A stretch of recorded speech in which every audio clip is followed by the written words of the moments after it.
نہ ہم کسی کا صدقہ دیتے ہیں، کسی کی ہرن کا صدقہ دیتے ہیں، نہ ہم کسی کے لیے کچھ چلا کرتے ہیں، ہم کسی کے لیے صرف 7 دفعہ بیوی یا شوہر کے مابین کو اختلافات، محبت کی فضا قائم ہونا شروع ہو جائے گی، اختلافات کم ہونا شروع ہو جائیں گے۔ السلام علیکم ناظرین، سید محمد علی زنجانی صاحب کے ادارے سے بہت ساری خواتین رابطہ کرتی ہیں اپنے ہسبینڈس کے حوالے سے، ان کے مزاج سے متعلق باتیں ہوتی ہیں یا ان سے جو چیزیں ان کو چاہیے ہوتی ہیں یا کچھ چیزیں ان سے چھڑوانی ہو،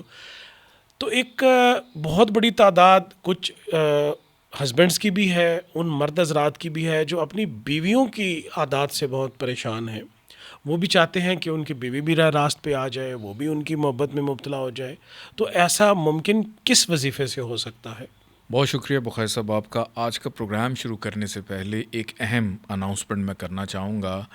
کہ اگر آپ میرے سے یا میری ٹیم سے رابطہ کرنا چاہ رہے ہیں تو ہم سے رابطہ کے لیے صرف ایک ہی سورس ہے، وہ ہے syedalizanjani.com۔ آپ اس وقت اسکرین پہ دیکھ رہے ہیں، اس ویب سائٹ کے اوپر جو نمبرز موجود ہیں، اس کے علاوہ جتنے بھی فیک اکاؤنٹس ہیں میرے، ان کے اوپر براہ مہربانی آپ ان فراڈیوں سے بچیے، اور کوئی بھی ایسی چیز ہم لوگ کسی کے لیے نہیں کرتے ہیں، نہ ہم کسی کا صدقہ دیتے ہیں، نہ ہم کسی کی ہرن کا صدقہ دیتے ہیں، نہ ہم کسی کے لیے کچھ چلا کرتے ہیں، ہم کسی کے لیے کچھ کوئی نہیں عملی ہاتھ کرتے، نہیں کرتے۔ کیونکہ میری پریکٹسز میں یہ ہے کہ اگر کوئی بھی چیز اگر ہم سے کوئی کنسلٹ کرتا ہے میرے سے، تو میں جو کچھ بھی بتاتا ہوں وہ آپ کو ہی کرنا ہے۔ وہ اسی دیکھیں، سر میں درد ہو آپ کے اور گولی میں کھا لوں، نہ آپ کی ٹھیک ہو نہ میری ٹھیک ہو، تو گولی اسی کو کھانی ہے جس کے سر میں درد ہے۔ تو جو وظائف ہوتے ہیں، صدقات ہوتے ہیں یا سٹونز تھراپیز ہوتی ہیں، وہ انہی کو کرنی ہوتی ہیں جن کا مسئلہ ہوتا ہے۔ اب ہم بات کرتے ہیں پروگرام کی۔ دیکھیں، آپ میاں بیوی کے مابین اگر آپ اپنے بیوی کو ٹھیک نہیں کر سکتے یا بیوی اپنے شوہر کو نہیں ٹھیک کر سکتے، تو جیسے 10 میں سے 5 چیزیں خراب ہیں تو 5 چیزیں اچھی بھی ہوں گی،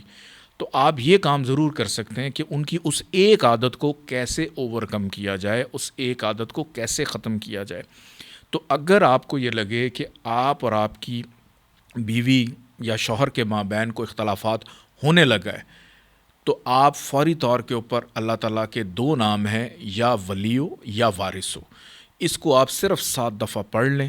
اور اگر اس وقت اول آخر 14 دفعہ درود پاک کا پڑھنا بھول گئے ہیں تو آپ بعد میں بھی پڑھ سکتے ہیں۔ اگر آپ اس کو پڑھنا عادت بنا لیں تو میاں بیوی کے مابین محبت کی فضا قائم ہونا شروع ہو جائے گی، اختلافات کم ہونا شروع ہو جائیں گے، اور موسٹلی کیسز میں یہ ہوتا ہے کہ میاں بیوی لڑتے آپس میں نہیں ہیں، کسی دوسرے بندے کی وجہ سے لڑ رہے ہوتے ہیں، کسی تیسرے بندے کی وجہ سے اختلافات آ جاتے ہیں۔ تو یہ اس اختلاف کو ختم کر کے ان کی اس عادت کو مثبت بناتا ہے اور آپ کے حق میں بہتر ہونا شروع ہو جاتے ہیں۔ اچھی اور خوشگوار ازدواجی زندگی کے لیے اگر آپ کے مابین میاں بیوی کے درمیان کسی بات پہ اختلاف ہو جاتا ہے یا الجھاؤ پیدا ہوتا ہے، تو یقیناً سید محمد علی زنجانی صاحب کا بتایا ہوا یہ وظیفہ آپ کو ان تمام الجھاؤ سے نجات دلا سکتا ہے۔